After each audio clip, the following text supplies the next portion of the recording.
friends, how's it going? Welcome back to Football Therapy with me, your host, and I hope you lot are all doing well today, man. Itchy nose, I really do hope that. Welcome to a positive Chelsea news video today, where I'm talking about some stuff that's happening, might happen, and hopefully all good. So strap yourselves in for some feel-good content from your boy Jan. Consider subscribing to this channel if you haven't done so already. Friends, thanks for that, mate. Drop a like, that helps me out. And let me tell you quickly about why you should check out OneFootball. Seamless. OneFootball is a companion app that gives you absolutely everything you need regarding the beautiful game. Stats, results, lineups, fixtures, transfer news, general news, alerts, score, goal alerts, everything really. And it's totally free. So do yourself the favor of checking out said free insightful experience by clicking the link in the top of the description to check out OneFootball now. Alright, let's get into it. So plenty of stuff I want to talk about today. Let me get this theory of mine out the way. I tweeted out a few days ago that I think Petr Cech was registered as in the 25-man Chelsea Premier League squad, not just for like backup emergency COVID situation. Chelsea stated that is officially the case, that they've only brought him in case some like ridiculous emergency comes in, like all goalkeepers that work together get COVID because he trains alone, he could come in. And maybe that's true and that does make sense. But I have a theory. I think Chelsea are desperate to get Kepa out in January for a loan to play as a first team goalkeeper, you know, because he's young and he's quality. He needs to be playing as a first team goalkeeper to rebuild his confidence, and seemingly that opportunity for him to do that at Chelsea has now gone. Especially to also get his wages off the books, because he's on first team goalkeeper wages, of course. So they'll be looking to get him out on a loan, maybe to Spain. There's been links with Valencia and stuff like that. And if they are able to do that, they will need a third choice goalkeeper, and that's why I think Petr Cech was drafted in, not as a fourth choice backup, but actually as one of the main three. People forget he's like best part of a year younger than Willy Caballero. And you know, Willy Caballero's played loads of football for Chelsea, so you know, it's still Petr Cech, man. His last competitive game was in the Europa League final, where Chelsea battered Arsenal 4-1, but he was probably Arsenal's best player that day, so he's still got it in him to be a good goalkeeper. And you know, people probably think maybe second choice.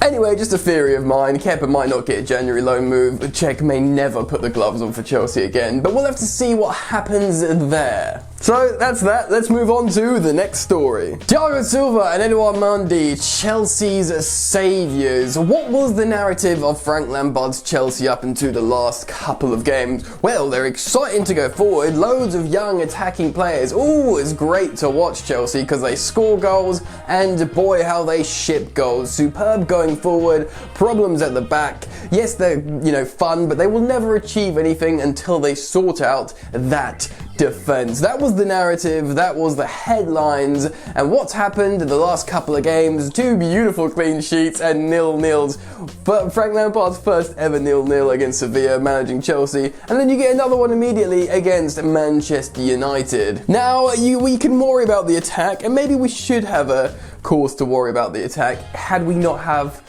so much attacking talent. I think it's going to look after itself. To me, I'm taking more of a positive to show, yes, Chelsea can keep a clean sheet. And 2 different formations, remember. Against Sevilla, it was a back 4 system, and against Man United, it was a back 3/back 5 at times, showing you 2 different shapes, 2 different formations, tactical approaches, 2 different clean sheets. So that's positive, and a big factor for that, of course, is Mendy and Thiago Silva. These 2 players, the defender and the goalkeeper, have started together in 3 games, and every single time they start together, they keep a clean sheet. And it's not always a 0-0 either. So, Frank Lampard, Petr Cech, Chelsea Football Club as a whole have seemingly fixed the defensive personnel problem. They have a first choice back 4/back 5, depending on formation. They have a new first choice goalkeeper in Edouard Mendy, who looks to inspire confidence in those defenders and believes in himself, making some excellent saves, commanding a big man in goal, always comes out and claims balls. Chelsea fans can rest easy, and they're not going to lose a year off their life every time they watch this Chelsea defence week in, week out. But the question has to be posed: how does one link the defence with the attack? Because we know Chelsea can score goals in attack, we've seen it. We now know Chelsea can defend against good and dangerous opposition, we've seen it. But does one have to come at the expense of the other? Can they not link them together? And is that maybe, in terms of a whole new dawn, a whole new Chelsea, another new personnel issue? Does Chelsea need to bring in a midfielder to do that? Personally, I think Chelsea may have lacked Kovacic in this last game or so because of the way he carries the ball through midfield rather than passing it. He can, in my opinion, link defence and attack, but Chelsea are looking at another CDM who perhaps can bring the two together. A player that has been linked recently that I haven't spoken of yet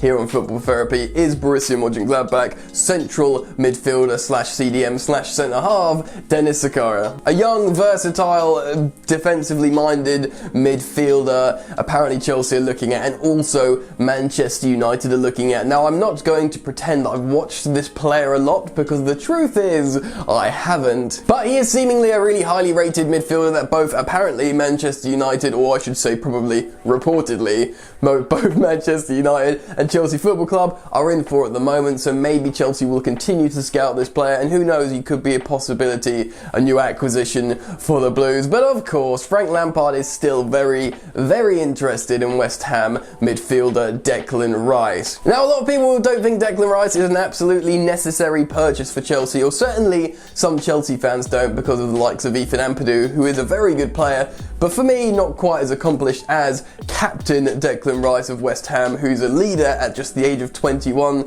And to be honest, man, he started the season in some superb form. Check out his metrics I tweeted from their 1-1 draw with Manchester City. He put in some excellent numbers, some flawless numbers, and this is not the first time this season. Declan Rice has been excellent for a while now, obviously Premier League proven. A lot of people don't like to hear that phrase, but it does mean something, and I'll tell you why, a bit of evidence why Premier League proven really does mean something, because look at the likes of Ben Chilwell coming into this Chelsea side. He looks like he's played for Chelsea for the last decade, and it's not because, well, it's because he's fitting well, but it's also because he's so acclimatised to the Premier League. He knows how it works, he knows who he's playing against, and there's a lot to be said for that. And if Chelsea do manage to get Declan Rice, at some point in the future, they will be buying a similar attribute in Declan Rice, his acclimatisation to the league. I think you understand what I'm saying, hopefully. Personally, you know, I can't say whether he'll be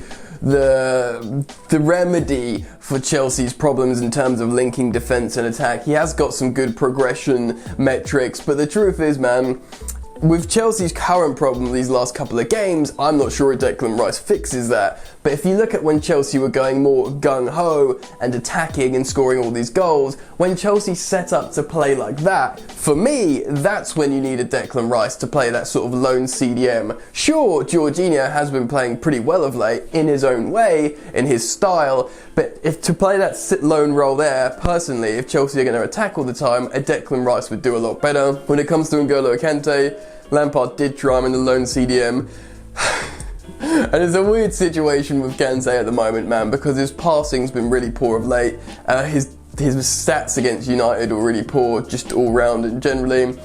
And, you know, it is the old Kante debate. It fires it up again. 29 going on 30, by far the highest paid player at Chelsea. He deserves it. He's a world-class World Cup winner, multiple Premier League winner, PFA winner. If you could pick one player in the Chelsea squad that deserves the biggest contract, it will of course be N'Golo Kante, in my opinion. That's how I feel about him. But he still can be playing bad. So what do? Do you bench a £300,000 a week player and wait till, you know, he fizzles out? Should we have sold him? Probably not, actually. I'd actually quite like him to stay. So I don't know how to feel about N'Golo Kante at the moment. It's a very, very peculiar and sort of testing question of what should we do with Kante, you know? Anyway, I'm really keen to get your thoughts and opinions on everything I've spoken about in today's video. Get down in the comment section below, you know, CDMs, new midfielders, Chelsea's new defensive setup, our goal scoring problems, what's happening? Get down in the comment section, express yourselves. If you've enjoyed the video, please do drop a like, helps me out a lot. Consider subscribing if you haven't done so, because we're so close to 100,000 1,000 subs. That's right. Thank you all so much for your support. That's it for today. Enjoy the football, and I'll see you later. You ain't so tough with that bad boy talk. I'ma get it how I'm living, I'ma walk the walk. Outline my lines, I rap through thought. Body bag the verse, outlined in chalk. In my life seen trouble, hustle on the double. Silence on the trigger like my pick got a muzzle. Yo, chick like to guzzle, bad boy stay in trouble. I only love this paper, sorry I don't. I laugh me, baby.